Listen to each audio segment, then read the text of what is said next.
Ayusin ang mga desisyong ginagawa sa buhay.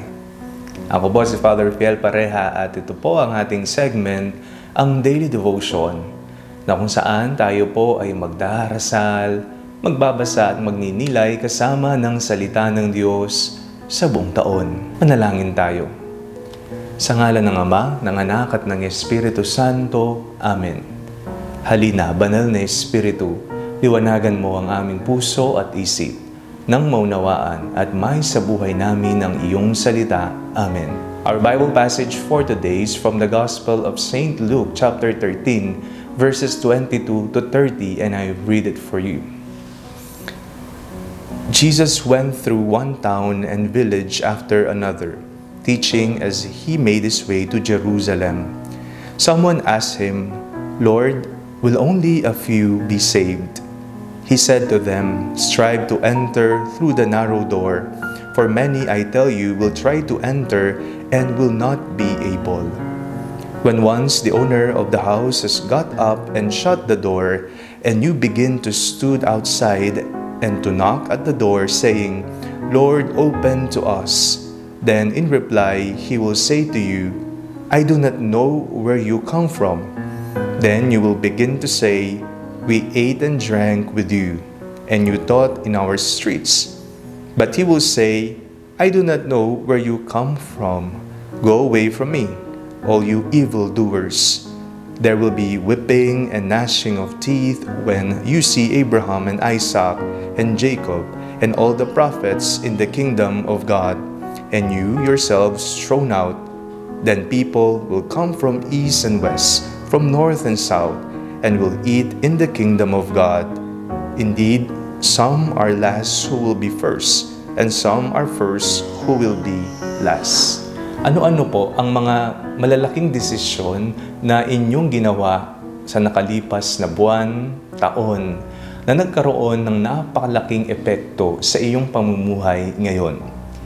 Sa araw-araw po nating buhay, may mga maliliit na desisyon tayong ginagawa. Katulad ng kung anong gagawin natin sa maghapon, kung ito ba ang ating kakainin, susuotin, kung sasama ba tayo, kung tayo ba ay pupunta, at iba pa. Napakaraming mga desisyon tayong ginagawa, mga maliliit at malalaking desisyon. Pero naisip nyo na po ba, napagnilayan at napagdasalan kasama ng Diyos, ang desisyon mo na makarating sa langit pagkatapos ng iyong buhay dito sa mundo? Madalas po ang mga desisyon na ating ginagawa dito sa mundo ay ukol sa ating sarili, sa kapakanan natin o kaya sa ating pamilya. Pero kung iisipin din natin, ang mga maliliit na desisyon na ating ginagawa ngayon ay mayroong kaugnayan din sa ating pupuntahan bukas, maging sa kabilang buhay. Kaya ayusin natin ang ating mga desisyon na ating ginagawa. Ang aking bang gagawin at pipiliin ay magbibigay kaligayahan, papuri sa ngalan ng Diyos?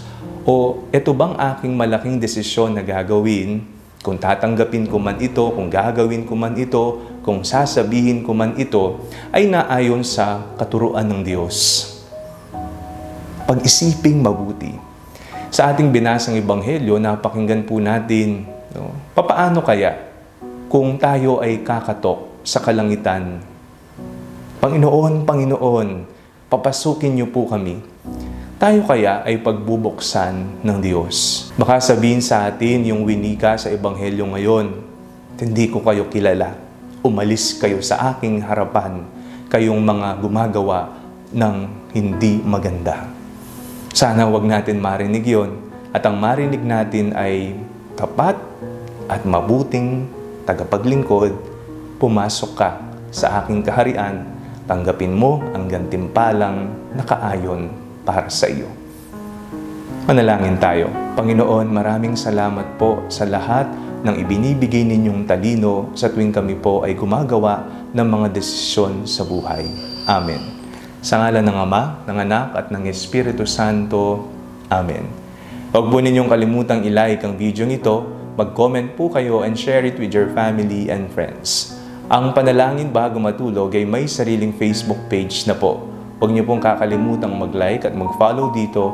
And do not forget to subscribe to our YouTube channel. I-click niyo lamang po ang link na nasa description ng video ito o kaya naman po just search Father Fiel Pareha. At kung nais niyo pong maging updated sa ating pagpapahayag, you can join our broadcast channel dito po sa ating Facebook page o kaya naman po ang ating bulletin board sa TikTok app. God bless you po.